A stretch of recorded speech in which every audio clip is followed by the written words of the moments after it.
Selamat siang semuanya. Perkenalkan, nama saya Giovanni Michael Soredikara dari Prodi Ilmu Administrasi Bisnis, kelas C semester 1, Fakultas Ilmu Sosial dan Ilmu Politik, Universitas Nusa Cendana Kupang. Pada video kali ini, saya akan menjelaskan buku pengantar sosiologi yang kelima yang berjudul Herbert Spencer, The Study of Sociology. Seperti yang telah disampaikan penulis di awal, Spencer adalah seorang ilmuwan yang sering sekali disamakan dengan raksasa sosiologi Auguste Comte dari segi pengaruhnya terhadap perkembangan sosiologi, yakni sama-sama merupakan dua ilmuwan yang konservatif. Spencer terletak pada penerimaannya terhadap doktrin laissez-faire, yang mana negara hanya berhak mencampuri urusan-urusan perlindungan hak yang pasif, namun tidak dengan urusan individu. Sebagai seorang sosial Darwins, ia menganut paham evolusioner yang memiliki pandangan bahwa dunia terus tumbuh semakin baik. Kehidupan manusia seharusnya bebas dari pengaruh dan pengendalian luar. Campur tangan dari luar hanya akan memperburuk situasi. Lembaga-lembaga sosial, tumbuhan, hewan akan menyesuaikan diri secara progresif dan positif kepada lingkungan sosialnya. Kelangsungan hidup manusia adalah suatu proses seleksi alamiah. Kelangsungan hidup bagi yang paling kuat artinya adalah sejalan dengan adanya rintangan intervensi eksternal, maka yang kuat akan bertahan hidup dan berkembang biak, sementara mereka yang tidak kuat akan punah. Pandangan Spencer yang berada pada level individu inilah yang menjadi perbedaannya terhadap pandangan Comte yang lebih berfokus kepada satuan-satuan yang lebih besar seperti keluarga. Kesamaan lain di antara keduanya adalah kecenderungan Spencer dan Comte dalam melihat masyarakat sebagai suatu organisme. Dalam hal ini, Spencer meminjam perspektif dan konsep sosiologi untuk menjelaskan pandangannya mengenai evolusi. Menurut Spencer, masyarakat dapat dipandang secara ilmiah dan dapat pula dipandang secara evolusioner. Melalui perspektif biologi, Spencer menjelaskan pandangannya mengenai masyarakat melalui evolusi yang sistematik pada alam semesta, yakni terdiri dari materi dan energi. Seperti halnya dalam istilah yang dikeluarkan evolusi adalah perubahan dari suatu keadaan atau yang relatif tidak terbatas, tidak koheren, homogenitas ke keadaan yang relatif pasti, koheren dan heterogen.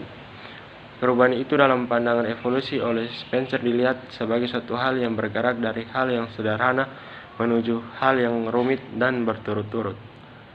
Manusia dapat diibaratkan seperti struktur lapisan tanah, iklim dan bumi. Kemudian dapat dilihat pula adanya kumpulan ras, peradaban individu, politik, ekonomi, agama, dan tingkat aktivitas manusia yang beragam, konkret dan abstrak. Perbedaan-perbedaan serta hal-hal yang beragam inilah oleh sebab perbedaan kepentingan antar manusia yang kemudian memunculkan adanya seleksi alam.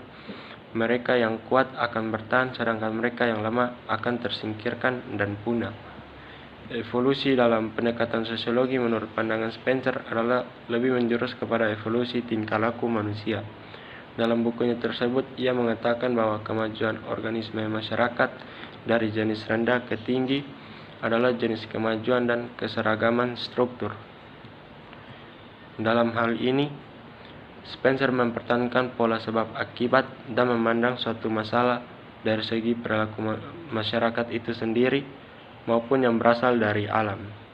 Seperti halnya evolusi dalam pandangan politik, menurut Spencer berada pada sistem politik itu sendiri. Sistem politik pada suatu negara hendaknya berdasarkan pada kondisi masyarakat yang ada dan tidak memaksakan sistem. Dalam pandangan pernikahan antar manusia, Spencer melihat evolusi manusia melalui perkembangan perkawinan, bentuk-bentuk keluarga, konsep harta milik, dan sebagainya. Pada masa sekarang, ayah merupakan faktor penentu garis keturunan. Hal ini adalah suatu bentuk perubahan yang mana pada masyarakat primitif terdahulu, ayah adalah penerima keturunan. Hal inilah yang menurut Spencer kemudian makin lama akan makin menyatukan kelompok-kelompok yang berdampingan yang berujung kepada perubahan masyarakat dari yang sederhana ke penggabungan masyarakat yang semakin banyak dan kompleks. Dalam pembahasan mengenai sistem sosial, Spencer menyebutkan bahwa masyarakat awalnya adalah organisme atau superorganis yang hidup berpencar-pencar, di mana antara manusia dan badan-badan yang ada di sekitarnya terdapat suatu keseimbangan tenaga, suatu kekuatan yang seimbang antara masyarakat yang satu dan masyarakat yang lain, antara kelompok sosial satu dengan kelompok sosial lainnya. Dalam upaya menuju keseimbangan masyarakat dengan masyarakat lainnya, masyarakat dengan lingkungan mereka akan berjuang satu sama lain demi eksistensi mereka di antara warga masyarakat. Proses mempertahankan eksistensi ini yang akhirnya memunculkan konflik dan menjadi suatu kegiatan masyarakat yang lazim. Perjuangan mempertahankan eksistensi ini kemudian memunculkan rasa takut di dalam hidup bersama serta rasa takut untuk mati. Rasa takut untuk mati dalam hal ini oleh Spencer adalah pangkal kontrol terhadap agama. Kebiasaan konflik kemudian diorganisir dan dipimpin oleh kontrol politik dari agama menjadi militerisme. Kedua, Spencer menjelaskan perkembangan evolusi masyarakat dari masyarakat militan menuju industrial. Pada mulanya, masyarakat militan terstruktur guna melakukan perang. Pada masyarakat militan, perang yang bersifat ofensif dan defensif bermanfaat dalam penyatuan masyarakat. Perang yang dilakukan adalah difungsikan sebagai cara untuk menaklukkan militer dan menghimpun masyarakat yang lebih besar guna membantu perkembangan masyarakat industri.